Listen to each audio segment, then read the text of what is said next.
introducing a dear friend of mine, Erik Teague. Now, I've known Erik for 7 years at the minimum, but it could be longer. I feel like I've known Erik for 20 years. That's the kind of person he is. That's the kind of connection he engenders when you work with him. And I have behind me a massive list of credits that I could read to you. But why do that when I can just tell you Erik is a visionary designer. He is a kind human being, and I am blessed that I get to introduce him by saying he's done all of this awesome stuff behind me, and he has won 1 Helen Hayes Award and 2 Susie Bass Awards. I'm going to skip to the end, and please give a warm, warm welcome to Erik Teague.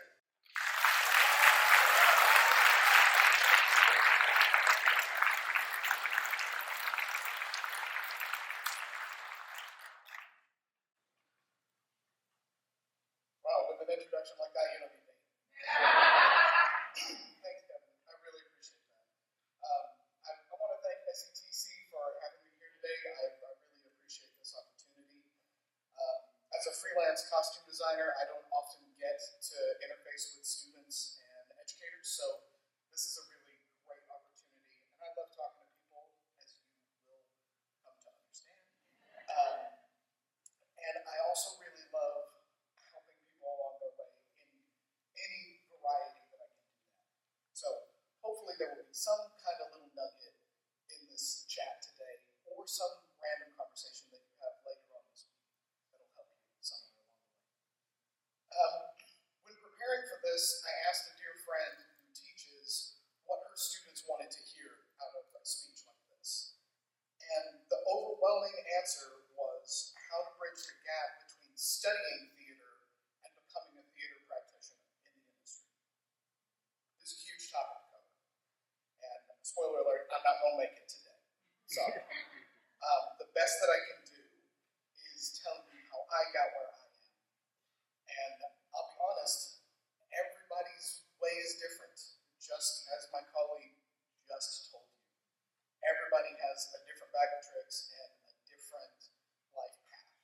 So my position in life currently has been built on years of working at my craft, but mostly began by being present in the moment and ready to accept the yes and when presented with an opportunity, whether that's an internship, a job, or just a conversation. Since we don't know each other, I thought I might share a little bit of my life story. I grew up in Cartersville, Georgia, and went to college at Kennesaw State University for undergrad. I don't come from a line of collegiate people. There are not many college degrees in my family, and to be honest, my folks were a little bit perplexed at my desire to work in the theater. So they kind of went, okay, I guess. Do it then. So when I got into school, I was a voracious devourer of all kinds of art. Anything that piqued an interest, I was going to suck it up like a hooper. Yes, I took all the classes I could, worked at the costume shop, like I'm sure many of you do. But in my freshman year, I started assisting one of my professors with his off-campus work. So I'd go to class all day, go to the shop in the afternoon, and then get in the car and go downtown at night. I might not be doing anything more important than taking shoes up 3 flights of stairs and taking notes. But I was there, and I was listening, and I was watching the interactions in those fittings and seeing how performers lit up when they both had a shared idea. So being a fly on the wall is an important part of the early business. Getting in the room is crucial. So just by being there, that eventually made me a known entity in small Atlanta theaters, which eventually led to my own designs. It wasn't glamorous, it wasn't a lot, but everything leads to something else. And I eventually started to get bigger and bigger shows. I also did exactly what y'all are doing today, and I competed in a bunch of student design competitions. I participated in and won the Kennedy Center American College Theater Festival design competition. And I did it twice. And the first time, the prize was an excellent masterclass with Ming Cho Lee and Constance Hoffman that exploded my little brain. And the second time, nobody knew what to do with me. So, because nobody expected that to happen, least of all me. So they gave me a job. They set me up with an internship at the Shakespeare Theater in DC, which at the time was producing huge shows with tons of heavy handwork in the costume shop and couture garments being made on a regular basis. So that's really where I cut my teeth in professional theater, was there. But life is circuitous. There's no direct way from one thing to another. And life threw me a big curveball at the end of my undergraduate career. So things were going good. I thought I had this career thing figured out. Life was really on the up and up. And then my family suffered a massive tragedy when my father had a massive heart attack and passed away. And I thought, okay, that's the end of all that. We got to get real. We got to get a normal people job, and we got to support the family. And thankfully, I had some people in my corner who understood that me playing my trade as an artist was going to be the thing that supported the family. And no, I could not stay at home. I needed to go out and fulfill that internship that I mentioned before and learn everything that I could possibly learn. So my dear uncle, who himself was an artist who gave up on his dream and didn't want to see me have the same regrets, he pushed me on that plane that day. He said, "You can come back when you've done something. We'll take care of your mama, everything will be okay.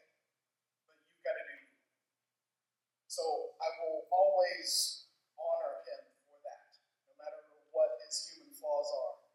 And everybody's got many. But everybody needs somebody like that in their corner, whether it's chosen family or blood family, it doesn't matter. Surround yourself with people who are going to help you, who believe in you, who believe in your cause. And they'll help you keep moving, even when you can't see the way. So I'm supremely fortunate in that way. That internship led to a whole bunch of doors suddenly unlocking. And one of those doors was graduate school. I will be honest. After undergrad, I had enough debt. I didn't want to look for another school. I didn't want to get in on that. But at this internship, I ran into a scenic designer named James Newton, who teaches at Boston University. And he literally saw me bored one day in tech sketching on my script, which maybe I shouldn't have been doing. But at the same time, he saw something in that random encounter. And everything in my shy little body didn't want to speak up when he spoke to me. But in some random moment of gasoline on the fire, we struck up a conversation. And that conversation led to a Fulbright scholarship to Boston University. So I wasn't planning on doing this at all. And then the universe had other plans. It wasn't going to give up on me yet. So all of that is a circuitous path full of highs and lows, both personal and professional. But there's some skills that you absolutely need to cultivate as an artist. And the first skill to cultivate is communication. As designers, we have to use every tool in our arsenal to convey our ideas. Whether that's through sketching, research, discussion, we have to be able to tell a good story. And public speaking is something that is often terrifying to us as designer types, myself included. But it's something that you have to cultivate in order to have a career. As an innately shy person, this is challenging, but I look at it this way. Sometimes the difference between getting a project greenlit or ignored is a good pitch. And that pitch is never going to happen in a formal setting. It's usually going to happen in a random conversation, somewhere on the street, at a bar, at a party, or in an elevator. So just be ready at a moment's notice. And practice being able to talk. And being able to let yourself yes and. Another part of communication is congeniality. It helps every team to have players who come to the table with good energy and passion. wants to work with a colleague who's adversarial, no matter how talented they might be. I often say that if a design team can't sit down to a pleasant dinner together, you're going to see it on stage. Be kind and compassionate to everyone you work with until they give you a reason not to. And then don't let yourself be run over. The second thing I'd like to mention is to work with your hands. In the early days of my career, I hadn't built up enough clout to be trusted as a designer with a fleet of really talented technicians and a big old budget. So I had to make it myself. To get what you want, get something that is going to bring notice from other people. Sometimes you just got to do it yourself until you get to that point where you can bring other people into your process and let their work sing as well. So while I was honing my craft as a designer by night, I was applying my trade as a costume crafts artist by day. I'd make armor, fabric dye, make masks, create countless hats, and dye yards and yards and yards of fabric for opera companies to make a living. It kept me in the industry in a role that interfaced directly with other designers and required a significant amount of design eye, and it kept my rent paid. At night, I'd do my own work, designing shows that were admittedly small budgeted, but they were designs that I could call my own. Eventually, the little shows began to pile up. People started to notice them. It takes time, but they build to the point where you no longer need a day job. And the third part, and I really want to stress this part, is to be true to yourself. We are storytellers, and our life experiences influence our work. I'm a trans man who grew up in the South.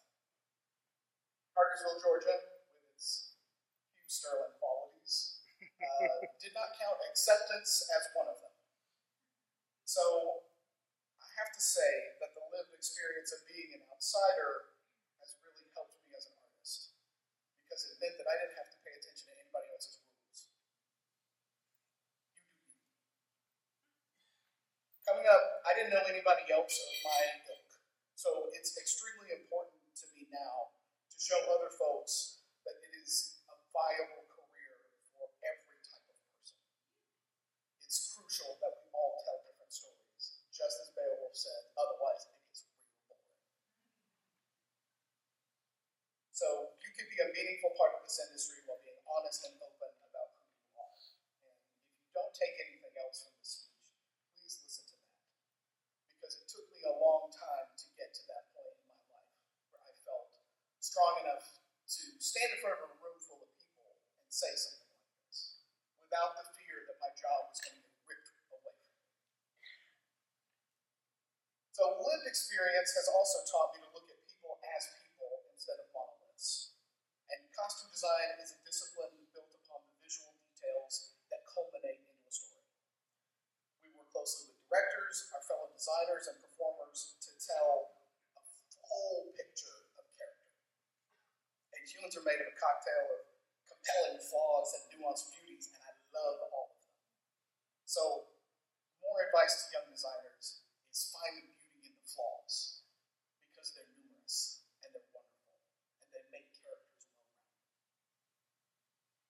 Inner life sometimes bleeds into outer life, and the clothing that we choose can tell you everything that you need to know. And as you can tell,